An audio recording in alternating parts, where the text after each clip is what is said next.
The moment the airline attendant looked past him and said the words that would split the cabin in half, the single father knew the flight would never be ordinary again, because sacrifice has a way of exposing cruelty, and kindness has a way of rewriting destinies no one sees coming.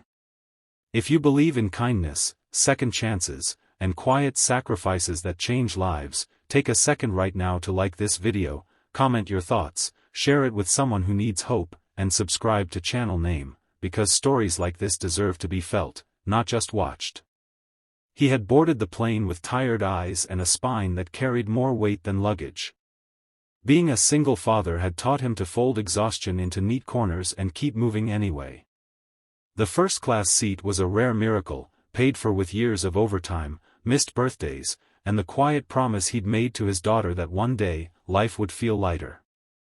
As the cabin filled, laughter drifted from business travelers who measured life in profits and perks. Then she arrived. The woman moved slowly down the aisle, her dress simple, her face flushed with embarrassment, her body larger than the narrow expectations of the space.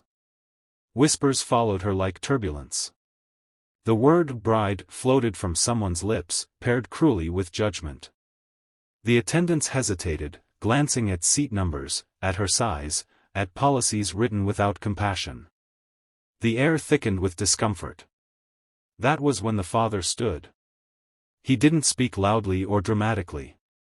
He simply rose, collected his bag, and offered his seat without ceremony, the way a man does when he has learned that dignity matters more than comfort. He had spent years giving things up, sleep, pride, opportunities, so one more sacrifice felt familiar.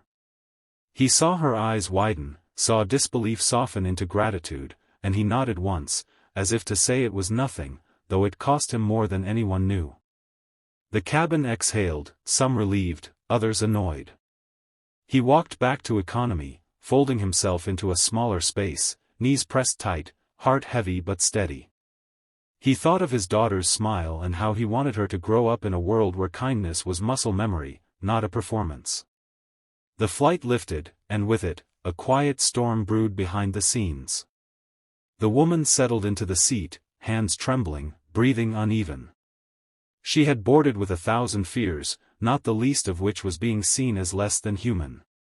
She was traveling to her own wedding, a ceremony delayed by loss and rebuilt with courage. Years earlier, she had inherited a business empire that specialized in private aviation and aircraft leasing, a fortune built by her parents and expanded by her own sharp mind and relentless empathy. She owned this plane outright, though no one in that cabin knew it. She wore no designer labels, no glittering announcements of wealth. She had learned that silence protected her better than status. As the plane cut through clouds, her gratitude grew into something heavier.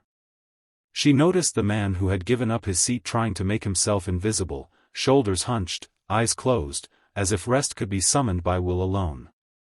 She saw the calluses on his hands when he reached for a cup of water, the way he flinched at turbulence, not from fear, but from the ache of old injuries and long days. She felt the sting of how easily people had dismissed her, and how effortlessly he had restored her dignity. Kindness, she realized, was not loud. It was costly. It was a choice made without witnesses, and yet it echoed. The flight attendants moved with practiced smiles, unaware that the balance of power in their cabin was an illusion. Somewhere between the beverage service and the hum of engines, the woman made a decision. She did not summon attention. She did not reveal her name. She simply asked questions, quietly, carefully, about policies, about training, about how complaints were handled. She listened to the answers and filed them away with the same precision that had grown her company. Meanwhile, the father drifted in and out of shallow sleep, dreaming of his daughter's laugh and the promise of pancakes when he returned home.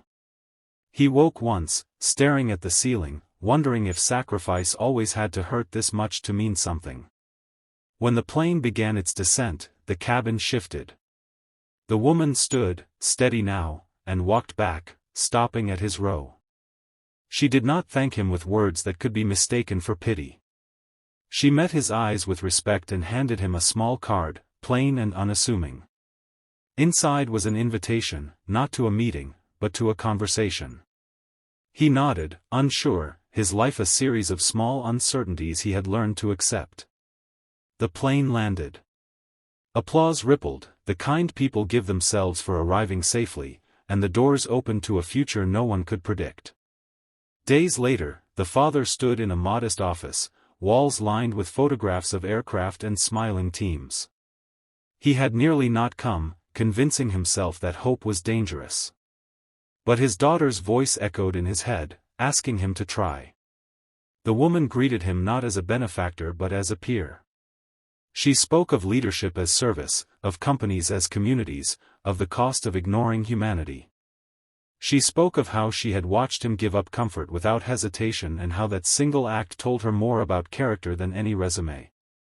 She offered him a role not out of charity but because she needed people who chose kindness when no one was watching. He struggled at first, haunted by imposter syndrome and the fear of failing in a world he did not understand. He learned quickly, driven by the same devotion that had carried him through single parenthood. He brought empathy into meetings, asked questions others dismissed, and made decisions that centered people over profit. The company changed. Policies shifted. Training evolved. Seats were redesigned. Compassion became a metric. And the woman married not just a partner, but a future aligned with her values, her wedding marked by quiet joy rather than spectacle. The father's life expanded. He moved into a home with sunlight in the mornings and space for laughter. His daughter thrived, learning that integrity could open doors money never would. The memory of the flight never faded, but it softened into a reminder that goodness could ripple outward, touching strangers and reshaping systems. He never boasted about what he had done. He taught his daughter to offer seats, to offer time, to offer understanding, and to trust that the world, though often unkind, could still be changed by ordinary courage. If this story touched your heart, if it reminded you that small sacrifices can lead to extraordinary outcomes, please take a moment now to like this video, share it with someone who needs hope, and subscribe to channel name to support stories that believe in humanity. Before the ending, we have a special request for you. Comment below with the word kindness, and share a moment when a simple act changed your life or someone else's. The truth is, no one knew who owned the plane that day, and that was the point. Wealth did not save dignity, kindness did. The first-class seat was never the reward.